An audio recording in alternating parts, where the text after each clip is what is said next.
Good morning प्यारे बच्चों। आज हम लोग जो है CSS की क्लास में आपको पढ़ाने जा रहे हैं CSS प्रॉपर्टीज़ के बारे में। तो CSS प्रॉपर्टीज़ में आज हम सबसे पहले टॉपिक पर डिस्कस करेंगे जिसका नाम है CSS बैकग्राउंड प्रॉपर्टीज़। बैकग्राउंड का मतलब आप ऐसे समझेंगे कि जैसे ये डॉक्यूमेंट हमने एक पैराग्राफ लिखा हुआ है, इसके पीछे का कलर चेंज हो जाता है तो उसको क्या बोलते हैं हम लोग, बैकग्राउंड। इसके पीछे इमेज लग जाए इसको बोलते हैं बैकग्राउंड। इसमें 2 कलर 3 कलर आए उसे बोलते हैं बैकग्राउंड। तो अब बैकग्राउंड पे अगर आपको काम करना है तो कहता है the CSS background properties are used to define the background offer for elements to shorten the code. It is also possible to specify all the background properties in one single property. या तो आप background के साथ ही सारा colour, image, repeat, position एक साथ डाल दें, यह कहता है कि आप बैकग्राउंड के लिए अलग अलग भी यूज़ कर सकते हैं। जैसे पहला है ऑप्शन बैकग्राउंड कलर। तो आज हम आपके साथ डिस्कस करने वाले हैं सबसे पहले बैकग्राउंड कलर के बारे में, ठीक है। तो चलिए देखा जाए कि बैकग्राउंड कलर हम लोग कैसे कैसे बना सकते हैं, कैसे यूज़ कर सकते हैं, ठीक है। तो आते हैं नोटपैड पर और शुरू करते हैं CSS के जरिए अपना प्रोग्राम बनाना।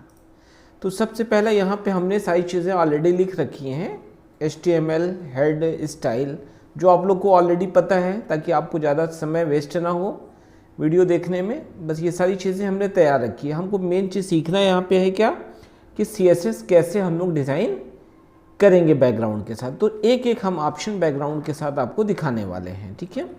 जैसे पहला ऑप्शन है यहाँ पे आपका, आपने किसके लिए लिखना है, हमने कहा डिवीज़न के लिए लिखना है। हमने लिखा डिव टैग, ठीक है, और यहाँ पर हमने लिखा बैकग्राउंड,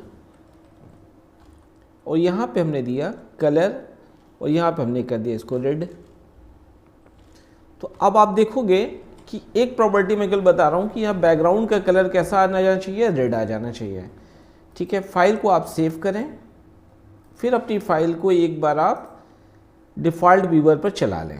आप देखते हैं कि आपके पेज पर ये रेड कलर का बैकग्राउंड आपको दिखाई देने लग जाता है। तो ये आपका एक सिंपल सा कई जगह पर यूज़ किया गया हुआ ऑप्शन है, ठीक है। अब आ जाओ जरा सा इसी कोड में, एक तो तरीका ये हो गया। अब एक कलर बनाने का एक दूसरा तरीका भी है जिसको बोलते हैं हम लोग RGB। क्या बोलते हैं, RGB। तो आप कैसे करोगे इसको, फिर से आप बैकग्राउंड का यूज़ करते हो, कलर, यहाँ पर फुल कलर आपने लिखा RGB। अब इसमें कितना % आपको रेड चाहिए, कितना ग्रीन चाहिए, मतलब आप 255 से ज़्यादा नहीं ले सकते। तो आपने जैसे बोला कि आपको 120 रेड चाहिए, 200 ग्रीन चाहिए और 130 ब्लू चाहिए। अब इनके मिक्सअप से जो कलर जनरेट होगा वो कलर का आपका बैकग्राउंड दिखाएगा। ये सेव किया हमने फाइल को, रन कराया, रिफ्रेश किया, देखिए यहाँ पर एक दूसरा कलर जनरेट हो गया। अब आपके मन में एक ख्याल आ रहा होगा कि यहाँ पर रेड भी लिखा हुआ है, यहाँ पे RGB भी आपने लिखा, तो इसमें चल कौन सा रहा है। तो बच्चों एक बात का ध्यान रखोगे आप लोग कि जब आप CSS यूज़ करते हो तो जो लास्ट वाला आप यूज़ किए रहते हो वही क्या होता है, उस पर अप्लाई होता है। पहले तो उसने रेड अप्लाई किया है, लेकिन अब क्या हुआ कि रेड का काम ख़त्म हो गया तो उसने RGB यहाँ पे अप्लाई कर लिया। क्लियर है बात, ठीक है। तो 2 चीज़ें क्लियर हो गई। अब आपको तीसरी चीज़ इसी में बताता हूँ कि एक तरीका होता है यहाँ पे बैकग्राउंड कलर RGB के साथ RGBA चलता है। A मतलब ट्रांसपेरेंसी, और ट्रांसपेरेंसी के लिए बात यह है कि ये 0 से 1 के बीच में ट्रांसपेरेंसी दी जाती है यहाँ पे। तो हम यहाँ पर जैसे रेड, ग्रीन, ब्लू दिए। अब यहाँ पर आपने कलर तो देख ही लिया कि ये ऐसा आ रहा है कलर। अब इसको हल्का करना है थोड़ा सा, तो आप यहाँ पे कामा लगाओगे। कामा लगाने के बाद आपने बोला यहाँ पे 0.3, ठीक है। जैसे 0.3 किया, सेव किया, रन कराया, बूम, देखिए कलर इसका क्या होगा बच्चों, बिल्कुल हल्का हो गया। अच्छा, बस ध्यान यहाँ पे ये रखना है आपको कि आप यहाँ की वैल्यू को 1 से ज़्यादा नहीं दे सकते, ठीक है। तो आप यहाँ पे पॉइंट में वैल्यूज़ देंगे। अगर आप यहाँ पे ज़्यादा रखते हो, जैसे आप सोचो कि ज़्यादा रखेंगे तो ये ज़्यादा ओपेसिटी देगा, नहीं, जितनी कम वैल्यू देंगे उतनी ज़्यादा ओपेसिटी देता है। जैसे यहाँ पे 9 डाला ना, देखो इसमें ज़्यादा ओपेसिटी नहीं आएगी, ये देखो डार्क हो जाएगा, थोड़ा डार्क हो गया। तो बस आपको यही ध्यान रखना है कि आप कैसे इसको यूज़ कर सकते हैं। ठीक है, तो ये बहुत ही आसान तरीका है बच्चों यूज़ करने का, आप लोग इसको एक बार ट्राई जरूर करिएगा। ठीक है, तो आपका काम आसानी के साथ यहाँ पे हो जाएगा। ठीक है, और भी इसमें होते हैं कलर, जैसे HSL भी एक होता है। HSL का फुल फॉर्म तो आप लोग अगर नहीं जानते हैं तो जान लें। HSL को बोला जाता है hue, H for hue, S for saturation, L for lighting. ठीक है, तो HSL से भी आप क्या कर सकते हो, एक कलर डिज़ाइन कर सकते हो। ठीक है, चलिए तो हम HSL भी आपको करके दिखा देते हैं। अब RGB हटा कर, ठीक है, यहाँ से इसको भी हटा देता हूँ। नोट कर लिया होगा आप लोगों ने तो मेरे ख्याल से इसको। ठीक है, इसको हटा दे रहा हूँ, यहाँ से RGB भी हटा देता हूँ। यहाँ पे क्या कर दो आप HSL, HSL का फुल फॉर्म एक बार याद जरूर कर लेना, पूछ लेता है एग्जाम में। H for hue, HUE hue, S के लिए बोलते हैं सेचुरेशन, SATURATION सेचुरेशन, और L के लिए बोलते हैं लाइटनेस। तो कितना आप देना है, तो 3 चीज़ें यहाँ पर आपको पास करनी है। ठीक है, पहली चीज़ पास करनी है ह्यू, कितना % आप इसमें ह्यू चाहिए, जैसे मैंने बोला कि 70, फिर कामा, फिर बोला कि इसमें आपको सेचुरेशन कितना % चाहिए, मैंने कहा इसको मान लो 45% कर देते हैं। फिर पूछा है कि आपको लाइटिंग कितनी चाहिए, मैंने कहा लाइटिंग 55% कर देते हैं। ठीक है, करने के बाद अब हम इसको क्या करते हैं, सेव करते हैं। सेव करके एक बार रन कराते हैं, देखेंगे ये नया कलर इसने जनरेट कर लिया। तो अब वही आपने सीखा कि आप कलर जो है कितने टाइप से बना सकते हैं। तो बैकग्राउंड के अंदर ये आपको एक प्रॉपर्टी मिली थी कलर, जो कि कलर हमने आपको 4 तरीके से आज सिखाया। पहला हमने आपको बताया कि कलर को आप नाम देकर काम कर सकते हो, आप RGB लगा के काम कर सकते हो, RGBA लगा के काम कर सकते हो, और HSL लगा के काम कर सकते हो। तो इतनी बात मेरे ख्याल से सारे बच्चों को क्लियर हो गई होगी। ठीक है बच्चों, चलो ठीक है, अब हम लोग बैकग्राउंड के एक दूसरी प्रॉपर्टी की तरफ बढ़ते हैं, जिसका नाम है बैकग्राउंड इमेज। क्या बोलते हैं हम इसको, बैकग्राउंड इमेज। बैकग्राउंड इमेज का मतलब है कि आप कोई फोटो जो है अपने पैराग्राफ या डिवीज़न के पीछे सेट करना चाहते हैं, तो आप कोई फ़ोटो कैसे लगा सकते हैं। तो उसके लिए आपको करना क्या है कि आप यहाँ पे जाएंगे बैकग्राउंड ऑप्शन में, यहाँ पे एक ऑप्शन मिलता है आपको, देखेंगे बैकग्राउंड इमेज। ठीक है, बैकग्राउंड इमेज इक्वल टू, आपसे पूछेगा URL। ठीक है, आप URL में अपनी फ़ाइल का नाम बता दीजिए कि कौन सी फ़ाइल आपको ले आनी है। तो जैसे अभी हमारे CSS वीडियोस में एक फ़ाइल पड़ी हुई है, देखते हैं 1.jpg यहाँ पे सपोर्ट कर रहा है। 1.jpg हमने यहाँ से लगाया, सेव किया और इसको रन कराते हैं। नहीं, 1.jpg शायद अवेलेबल नहीं है हमारे पास, तो हम एक बार इसको फिर से ओके, ये ब्लेंडर मिस्टेक थी। ओके, ठीक है, नहीं आ रही है यहाँ पे इमेज। बैकग्राउंड इमेज में URL एक बार चेक करना पड़ेगा कि कहाँ पर ये में गड़बड़ी हो रही बैकग्राउंड इमेज के साथ। ठीक है, तो देख लिया जाता है एक बार कि इमेज में हमारे पास कहाँ पे रखी हुई है वीडियोस। तो हम यहाँ पे देख लेते हैं अपनी वीडियोस के अंदर कि हमारे पास जैसे यहाँ पे 1, अच्छा ये PNG फाइल है, JPG है। ठीक है, चलो हम यहाँ पे लगाते हैं, ये 6 नंबर की फाइल है JFIF। ठीक है, JFIF ये भी एक फॉर्मेट होता है, इसको हम लगाते हैं यहाँ पे 6.jfif, यहाँ पे 6.jfif ये फाइल का फॉर्मेट है। इसको लगाते हैं, सेव करते हैं फाइल को और रन कराते हैं। अब देखते हो कि ये देखिए आपके पास आपके बैकग्राउंड पर यहाँ पर हैकर्स की फ़ोटोज़ आ जाती हैं। ठीक है, अब अच्छा, अगर आपको ये अच्छा नहीं लग रहा है तो आप एक काम कर लो, आप इसमें आ जाओ और यहाँ पर क्या कर दो, कलर को वाइट कर दो। कलर तो पता ही है टेक्स्ट के लिए होता है, कलर को क्या कर दो, वाइट। ठीक है, वाइट कर दिया आपने इसको। ठीक है, इसको आप क्या कर लो, सेव करके आप फिर से जाओ। ठीक है, देखो अब ये पीछे हैकर्स की फ़ोटोज़ आ रही हैं और यहाँ पर आपके क्या आ रहे हैं, टेक्स्ट आ रहे हैं।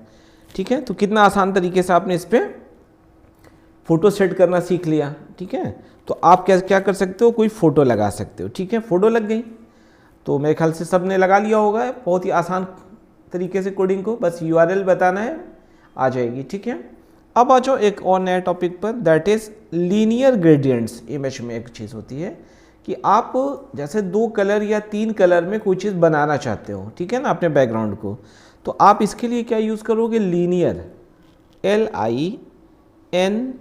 LINEAR, लीनियर, फिर डैश ग्रेडियंट, DIENT, स्पेलिंग बहुत संभाल के लिखना, ग्रेडियंट्स। इसमें पूछता है कि कितने कलर में आपको बनाना है। हमने बोला रेड और ग्रीन में बनाना है, ठीक है, रेड और ग्रीन का कॉम्बिनेशन से जरा इसको बनाना है मुझे बैकग्राउंड को। अब इसको हमने यहाँ से सिलेक्ट किया, कॉपी किया और रिफ्रेश किया।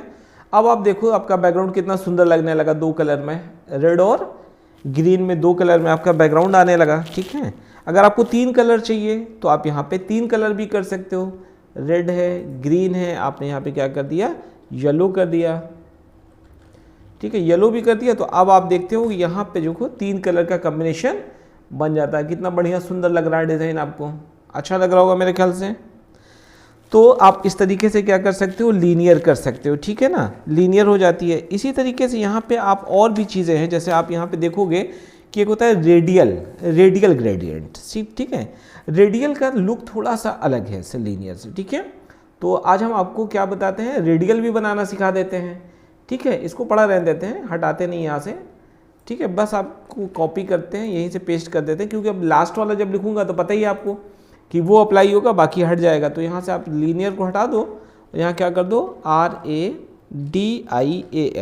रेडियल, ठीक है, रेडियल कर लो, ठीक है, रेडियल ग्रेडियंट्स, ठीक है। अब यहाँ से सेव करके इसको फिर से चलते हैं जरा, ठीक है, बूम। देखो यहाँ पे ये कलर 3, पहले रेड लिखा था, रेड सेंटर में हो गया, फिर ग्रीन देखो सेंटर बीच वाले में हो गया, और येलो आउटर में हो गया। तो 3 कलर से आपका बन जाता है, ठीक है। तो ये रेडियल हो गया, ठीक है। अब एक बार हम लोग कोनिकल ट्राई कर लेते हैं। कभी कभी कोनिकल सपोर्ट करता है, कभी नहीं करता मेरे सिस्टम पर, बट हम कोशिश करते हैं कि कोनिकल सपोर्ट कर जाता है मेरे सिस्टम पे, तो हम एक बार दिखा देते हैं आपको कोनिकल, ठीक है, ग्रेडियंट्स, ठीक है। अब जैसे यहाँ पर कोनिकल क्या कहता है, कहता है कि रेड आपको कितना चाहिए, तो आपको बताना पड़ता है इसको कि हमको 5% रेड चाहिए। फिर पूछता है ग्रीन आपको कितना चाहिए, हमने कहा कि मान लो कि हमको 20% ग्रीन चाहिए, ठीक है, बस 2 ही चाहिए, ठीक है, चलो येलो हटा दे रहा हूँ, केवल 2 ही कलर हमको चाहिए, ठीक है। अब इसको कोनिकल में ज़रा सा हम इसको सेव करके देखते हैं, सपोर्ट कर जाए तो अच्छी बात है, कर गया, सपोर्ट कर गया, कोनिकल भी सपोर्ट कर रहे हैं, ठीक है। तो आपको डाउट अगर हो सकता है तो हम एक काम करते हैं, यहाँ से इसको हटा देते हैं, ठीक है। अब आप देख लीजिए, ठीक है, कोनिकल ने सपोर्ट नहीं दिया, ठीक है। तो अभी कोनिकल को आप छोड़ देंगे, कोनिकल सपोर्ट नहीं करता है, ठीक है। तो अभी आप ग्रेडियंट्स लीनियर और रेडियल 2 पे ही फोकस करेंगे, ठीक है। इतनी चीज़ें तो मेरे ख्याल से कलर और इमेज से आपको समझ में आ गई होगी। अब देखिए, अब एक चीज़ आपको दिखाने चल रहा हूँ जो कि एक बड़ी ही इंटरेस्टिंग चीज़ है, और उसको कैसे यूज़ करना है वो मैं आपको दिखा रहा हूँ, ठीक है। जैसे यहाँ से डिवीज़न को मैं हटा देता हूँ, ठीक है, डिवीज़न को हटा देता हूँ। अब मैं काम करता हूँ किसके लिए, बॉडी के लिए। अब मैंने बॉडी के लिए काम शुरू किया। मैंने कहा बॉडी में जो भी टेक्स्ट होगा वो तो वाइट होगा ही होगा, और यहाँ पे अब हम एक इमेज लगाने वाले हैं। यहाँ पर इमेज लगाई मैंने, URL किया, और यहाँ पे जो हमारी फाइल थी हैकर्स की 6.jfif, ठीक है, इसको लगाया है यहाँ पे, ठीक है। अब जैसे इसको हमने यहाँ पे लगाया, इसको एक बार हम बॉडी पे अप्लाई कराते हैं, तो आप देखते हो कि यहाँ पे 4 फोटोज़ हैकर की आ गई, ठीक है ना। अब आप सोच रहे होगे कि सर ये तो बड़ी मतलब अच्छी बात नहीं है, फ़ोटो तो एक होनी चाहिए थी, यहाँ पे 4 कैसे आ रही है, ठीक है। देखो इसका 2 रीज़न है। एक तो पहला रीज़न ये है कि फ़ोटो की साइज़ जो छोटी है तो वो पूरे स्क्रीन को बॉडी कवर करेगा, तो पूरे स्क्रीन को कवर कराने के लिए उसको करना क्या है कि वो पूरे में छोटे छोटे पार्ट बना के, अगर और छोटी इमेज होती तो और ज़्यादा आती, और छोटी होती तो और ज़्यादा आती, ठीक है। अब देखो, अब सोल्यूशन इसका देखो, हम ये चाहते हैं कि यार ये फ़ोटो यहाँ पे बार बार रिपीट ना करें, ओके, तो नहीं करेगी। चलो कैसे नहीं करेगी, यहाँ पे बैकग्राउंड में एक प्रॉपर्टी आप देखते हो, बैकग्राउंड रिपीट, क्या लिखा होता है, बैकग्राउंड रिपीट। आप यहाँ पे आओ और यहाँ पे लिखो नो रिपीट, ठीक है, क्या लिखोगे, नो रिपीट, ठीक है। ये एक काम किया आपने, ठीक है, नो रिपीट, और ये सेव किया आपने, ठीक है। अब आप देखोगे कि आपकी इमेज रिपीट नहीं कर रही है, केवल एक इमेज आपके पास आ रही है, ठीक है ना। क्लियर हो गई, इतनी बात समझ में आ जाती है मेरे ख्याल से आप लोग को, ठीक है, वेरी गुड। अब इतना समझने के बाद अब हम लोग एक दूसरी टॉपिक पे बात करते हैं। इसका काम क्या है कि जैसे हम ये चाहते हैं कि हमारी इमेज जो इस तरीके से आ रही है ये पेज के बीच में आ जाए। ठीक है, कहाँ पर आ जाए? पेज के बीच में आ जाए, मतलब इसका पोजीशन हम क्या करना चाहते हैं? सेट करना चाहते हैं। ठीक है, कि यहाँ नहीं, हमको बीच में कहीं चाहिए। ठीक है, तो देखो थोड़ा सा काम कर लेते हैं। ये वाइट कलर तो यार वाइट बैकग्राउंड पे ना तो दिखाई नहीं देता, तो थोड़ा सा आपको अटपटा लग रहा होगा। इसको हम क्या कर देते हैं? ब्लू कर देते हैं। ठीक है गाइस, तो इसको हमने ब्लू कर दिया कलर, और यहाँ पर रिपीट में नो रिपीट कर दिया था। अब यहाँ पर आते हैं, हम यहाँ पे लिखते हैं बैकग्राउंड पोजीशन। क्या लिखेंगे? Background position. ठीक है, अब बैकग्राउंड पोजीशन पे जब आएंगे हम लोग तो वो हमसे पूछता है कि आप इमेज को कहाँ पर सेट करना चाहते हो। ठीक है, तो इमेज को जहाँ आप सेट करना चाहते हैं आप क्या करेंगे? उस चीज़ को बता देंगे। तो इमेज में टोटल 9 जगह बनती है। ठीक है, जैसे हमने कहा कि हमको कहाँ चाहिए? सेंटर में चाहिए। पोजीशन कहाँ चाहिए? सेंटर। और कहाँ पर? टॉप में। सेंटर टॉप चाहिए। ठीक है, तो अब इस इमेज को कहाँ जाना चाहिए? सेंटर टॉप में। अब आप देख रहे हो कि पेज के सेंटर में है और टॉप पे है। ठीक है, अब अगर आपको क्या है? राइट चाहिए, तो बस आप यहाँ पे सेंटर की जगह पे क्या करोगे? Right, RIGHT, right. ठीक है, तो इमेज आपकी कहाँ चली जाती है? राइट में चली जाती है। तो बाय डिफ़ॉल्ट तो वो क्या होती है? एग्ज़ाम में आपसे पूछेगा कि इमेज की बाय डिफ़ॉल्ट पोजीशन क्या होती है। ठीक है, तो आपका आंसर क्या होना चाहिए? कि लेफ्ट टॉप। ठीक है, बाकी आप सेट कर लोगे। अब हम ये चाहते हैं इस इमेज को बिल्कुल सेंटर में सेट करें पेज के। ठीक है, तो चलो यहाँ से क्या कर दोगे आप? सेंटर मतलब ये एक तो सेंटर हो गया बीच वाला, फिर एक सेंटर मतलब पेज का सेंटर, सेंटर सेंटर। ठीक है, ये हमने सेट कर दिया। ठीक है, बहुत बढ़िया। सेंटर सेंटर में आ रहा है। मान लो यहाँ पे आपकी कंपनी का लोगो हो सकता है, आपकी कंपनी का डिज़ाइन हो सकता है, आप यहाँ पे इसको सेट कर लीजिए। ठीक है, अब एक प्रॉब्लम दिखाने वाला हूँ इसको। पहले प्रॉब्लम दिखा दो फिर सोल्यूशन बताता हूँ। ठीक है, जैसे इस पैराग्राफ को ही हम क्या कर लेते हैं? कॉपी कर लेते हैं और कई बार पेस्ट मार देते हैं। ठीक है, कई बार। ठीक है, फिर इसको सेव करके आगे बढ़ते हैं अपने पेज पे। अब देखो कि ये फ़ोटो हमारी यहाँ चली जा रही है, नीचे खिसका रहा हूँ तो गायब हो जा रही है ना? तो यार ऐसा तो वेब पेज बनता नहीं है। तो वो क्या होनी चाहिए कि फ़ोटो अपनी एक जगह पर फिट हो, कंटेंट केवल मूव करे। कंटेंट केवल क्या करे? मूव करे। तो कंटेंट को मूव कराने के लिए अभी आपको एक प्रॉपर्टी पढ़ाई जाएगी, उसका नाम होता है अटैचमेंट। क्या बोलते हैं उसे? Background attachment. ठीक है, तो देखो कैसे करना है इसको। यहाँ पे चलो, यहाँ पे कंटेंट के अंदर अपने, ठीक है, सेंटर सेंटर लगाइए। बस यहाँ पे चलो, यहाँ पे क्या करो? Background attachment. ठीक है, यहाँ पे पूछेगा कि क्या करना है। हमने कहा इसको फिक्स्ड कर दो। ठीक है, तो अभी देखो ये फिक्स्ड है। ठीक है, ये फिक्स्ड है। अब आप इसको करोगे तो देखो कल टेक्स्ट रोटेट हो रहा है, आपका बैकग्राउंड में इमेज अपनी जगह पर फिट है। तो ठीक है, ऐसा ही बनाना है एक्चुअल में कि कंपनी का जो लोगो है वो एक जगह पर सेट हो जाएगा और आप अपने पेज को कहीं भी ऊपर नीचे खिसकाओगे वो लोगो अपनी जगह पर फिट होगा। That is clear? मेरे ख्याल से सबको समझ में आ गई होगी चीज़ें। ये तो क्लियर है, अच्छी बात है भाई, समझ में आना चाहिए सबको। ठीक है, फिर एक चीज़ और मैं आपको बताना चाहता हूँ। जैसे आप चाहते हो कि इस इमेज को क्या कर लें, थोड़ा सा साइज़ में बड़ा कर दें। ठीक है, कि पूरा बैकग्राउंड कवर करें। इमेज तो छोटी है लेकिन आप पूरा कवर करना चाहते हो, तो यहीं पे नीचे एक चीज़ आप बताओ इसको कि बैकग्राउंड साइज़। क्या बताओगे? Background size, background dash size. Size में क्या बता दो इसको कि कवर कर लो। क्या बोल दो कि इसको क्या कर लो? तुम कवर कर लो। ठीक है, कवर करने जब जाएगा तो ये क्या करेगा? पूरी इमेज को कवर कर लेगा। अब देखो टेक्स्ट मूव हो रहा है, ये पूरा बैकग्राउंड को कवर कर लिया है। ठीक है, तो ऐसे आप क्या कर सकते हो? अपने बैकग्राउंड को बढ़िया से बढ़िया क्या कर सकते हो? बना सकते हो। ठीक है बच्चों, तो आई थिंक आज आप लोगों को जो है बैकग्राउंड प्रॉपर्टी समझ में आ गई होगी कि कैसे कलर लगाना है, कैसे इमेज करना है, कैसे रिपीट रोकना है।